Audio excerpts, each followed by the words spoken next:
Hello and welcome to Zeke's RC. Well, today's the day. We're going to talk about the two Element Ecto trucks that we have in the collection here. One is mine and one belongs to my son-in-law Matt. We'll sit down with him and talk about his build. And we'll sit down with me and we'll talk about my build and why we like these trucks so much. My opinion, this is one of the best RTRs, best capable RTRs that you can buy. And relatively cheaply buy. We're not talking Vanquish money. We're talking, I think they're $3.99 right now. So that's entry level, I believe, as far as, as crazy as some of these RTRs get. And it's a competition capable truck. And we'll talk about some modifications that you can do to make it better. But it isn't required. You can take this thing out of the box and go compete with it and do relatively well if you can drive. So let's get to it. Let's get over to the bench and get talking about these two Ectos. All right, guys. Today I'm here with Matt. Matt is my son-in-law, and he owns the other Ecto that's in this collection. His is the more black one of the two. And his Ecto has an interesting story because it's been through at least two build phases. There was the stock phase, then there was the first build, and now he's in his second build phase. So I want him to kind of share his first build stage with you, and then we'll talk currently about what's under the body now. So let's do that. Let's talk about the first time. So it was stock when you got it, yep. And then what did you do with it? And then I bought me, because I wanted to throw a dig in to it, I bought me a full transmission. It's like for a XCX10 3, right? Yeah, XCX10 3, okay.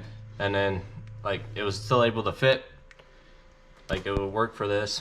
So I bought this off of Amazon, and it came with the bracketry for the servo, and I just threw my stock steer servo when I replaced this one. But it required a special skid plate, right? Yeah, so it required a special skid plate, and we'll put it all in the comment section where all my parts that I got this off of. It needed a Bauhaus skid plate, special skid plate that mounted this transmission into the location, and I also needed to buy a special size motor, brush motor, because if you buy any other like a 550, it would run into your servo. So I got me a 540. So is that a standard 540? Is that a shorter 540? It's because I know the 540s are shorter than the 550s. Yeah. Is that a standard size as far as you I'm know? assuming it's standard because it didn't really say like a short. Okay. But it's a HOBBYWING 540. Okay. 40 turn, and I can't remember what pinion I did on it, but it worked awesome.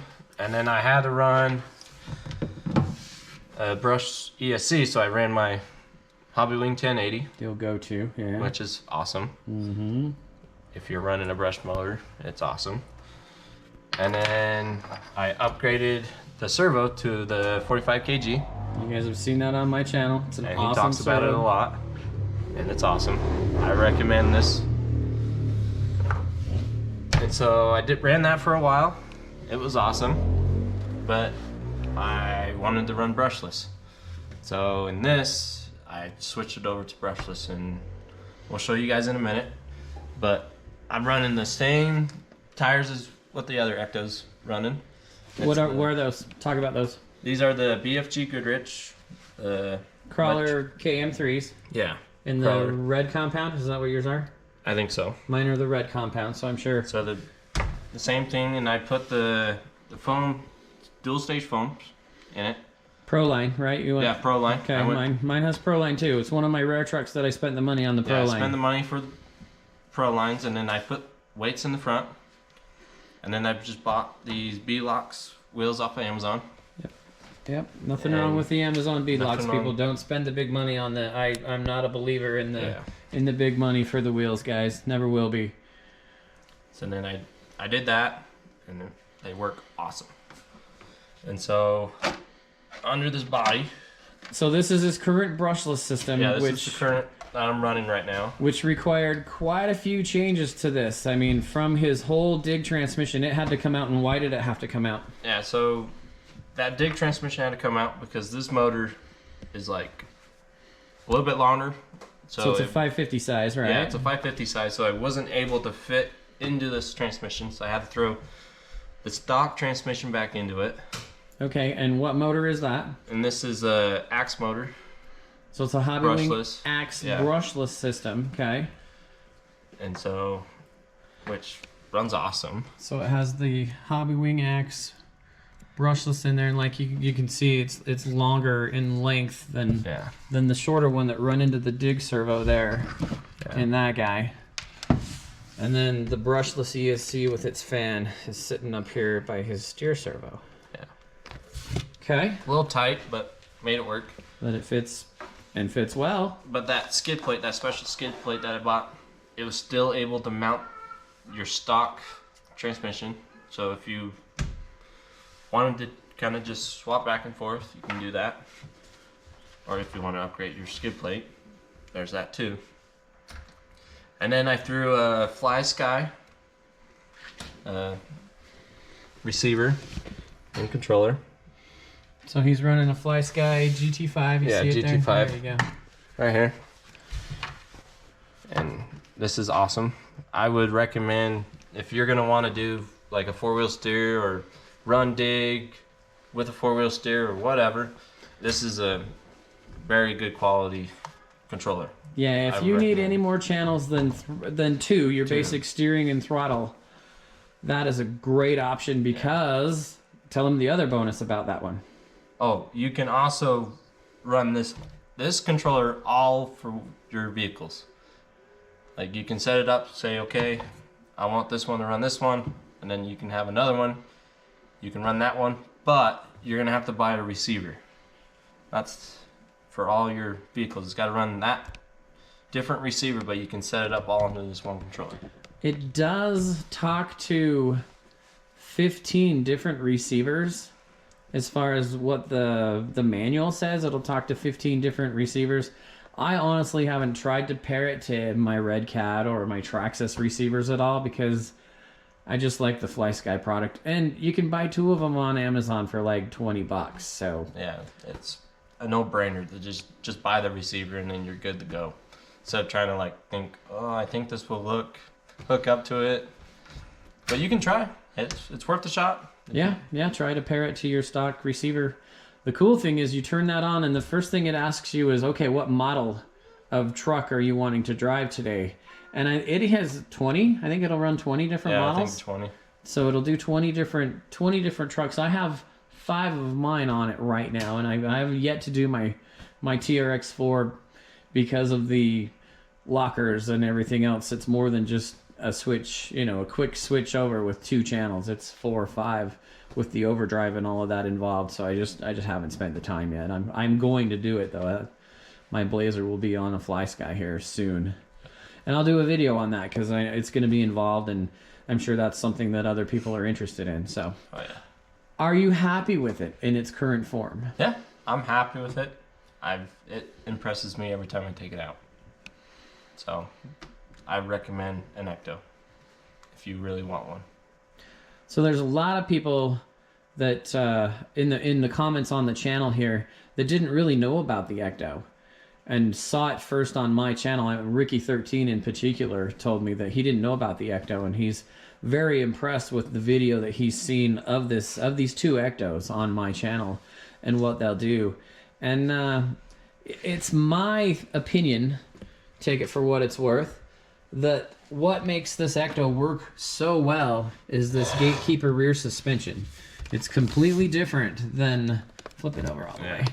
It's completely different than the 4-link that you see on all the other trucks out there.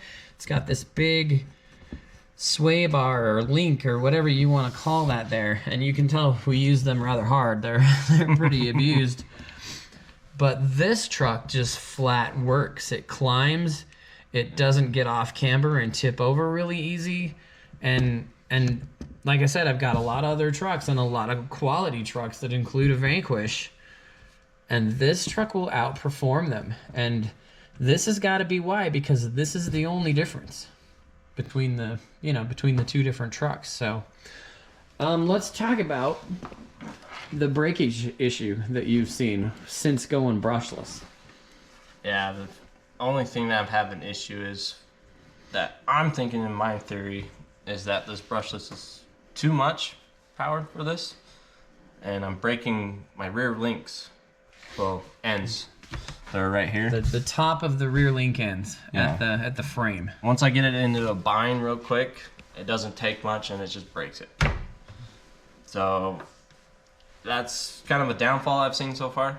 If anybody else has seen that with the Ecto, throw us a comment and let us know what you've done to address it. Let us know if you know if there's a stronger, maybe a steel or an aluminum link end that we can change to, because we've done a little research, haven't found one. Would really like to know if there's a link end out there that'll work and upgrade that. And let us know if you've found that and dealt with that problem with yours. But that's the only downfall we've found with about putting the brushless system in this truck. But everything else, it's still got the stock shocks, the stock steering, and it just works awesome. And that's stock. That's unmodified. That's factory setup with the oil in the shocks and the factory's the steering on the. Let's talk about the steering for a second. The steering on these are reverse. Yeah, so it's behind the drag links up front, but the tie rod that connects both of the axles together there is back behind and up above the links, so you don't bash it into the rocks when you're trying to. Which is nice. When you're approaching the rocks and your steering's out here, you don't have that with the Ecto. So, and let us know if anybody watching has converted something to rear steer using the Ecto front axle, because I'm considering buying a Zool and converting it to rear steer with another front axle. So if you've done that, I'd be interested in seeing the video and maybe knowing the build breakdown on what it took to do it. Yeah. So that's our next step on this channel is rear steer. We've got the bug pretty bad to have a rear steer vehicle, and we're just trying to decide whether to buy the Capra and deal with it or to create our own beastie with rear steer. So you may see one of these show up with rear steer, but I love my Ecto enough in its current form that I'm not going to change it. I'd start over with a different chassis. Yeah. So if you could change anything, what would it be? It would be a rear steer. I think this truck is very capable to become a rear steer. It's just figuring out how to put it into it without messing up the capability of the truck. Yeah. I think that'd just make it more capable. But I'd want to do it and keep that gatekeeper suspension. And the Zool, the Ecto, and like I said, the gatekeeper, I would keep referring to the gatekeeper because it was on the gatekeeper, the Element gatekeeper, which is a cheaper truck. So if you can't afford the Ecto or the Zool, that gatekeeper, I believe, is within $100 cheaper. And it's going to be just as capable. It's not as cool looking, but it's going to be just as capable because it has this same chassis under it. Yeah, so, they say this is the exact same chassis as the gatekeeper. It's just they kind of modified the steering for the Ecto. But you can throw an Ecto axle at it, I'm sure, and you will have pretty much almost an Ecto. It's 71 degrees Fahrenheit. Today, well, hello, Alexa. Welcome to our conversation. We didn't even invite you in, so thanks for adding your 2 cents about the weather here today. Yeah. That was funny. Anyway. All right. I think we've covered it. Okay, thanks. Yeah. Okay, this is my Ecto, so it's a little more scuffed in the body than Matt's that's mostly black. And I did that to kind of differentiate them on video. But let's talk about this guy. So this one is relatively stock. It's got the stock motor in it, which is a 35 turn 550 can, stock transmission, stock suspension and axles and shocks, stock oil. I did change the battery tray to the small battery tray, and I'm running a 2200 series. Let's see if I can find it for you. It crash really thick. Right here, I'm running this battery from Amazon that works really well. That DZ brand is awesome. I recommend it. My 45 kg Amazon servo. I have a 1080 ESC in it. I have my FlySky GT5 hooked up to this guy, and it's running like a 9-tooth pinion in it. And that seems low, but this thing is still pretty spry and gets up and goes. So, oh, and then my wheels and tires, of course. I have my Amazon rims, and then the Red Label sticky BFG crawlers, and the ProLane 2-stage foams. And I do have the wheel weight modification in here, like you've seen on all of my other videos. So we got Mallory in the back. Let her say hi. Say hi. Say hi. Hi, everybody. But anyway, these Ectos are awesome. If you want to get into a competition-capable truck without spending a whole lot of money, this is the guy I recommend. Because it's just ready to go as far as the suspension and the steering and everything goes. A few low budget modifications, and this thing is just an awesome truck. Super capable, competition capable. So there you go. There's the breakdown on our Ectos, and I'll run in some rolling footage here at the end of the video so you can see just how capable they are.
Okay, so I'm not even going to edit this. This is the Ecto's very first try at it.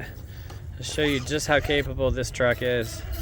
Because I'll be willing to bet this guy only takes a couple of tries and it's up. Because there's just something about this Element Ecto.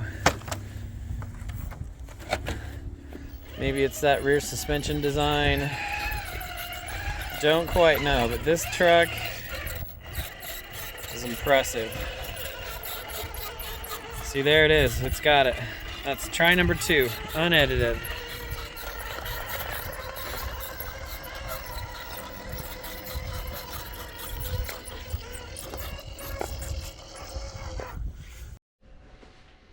Alright, that's going to do it for today's video. I hope you liked it, and I hope you're a fan of the Ecto as well. If so, let us know in the comments, and maybe what you've done to yours, and what you figured we could do to ours to make them better. We're not telling you we know, that this is the be-all, end-all of how to build your Ecto. I'm just saying this is what we've done, and it works really well for us. So everybody's entitled to their own opinion, and I favor that. And geez, let me know how yours is built. I'm interested in knowing.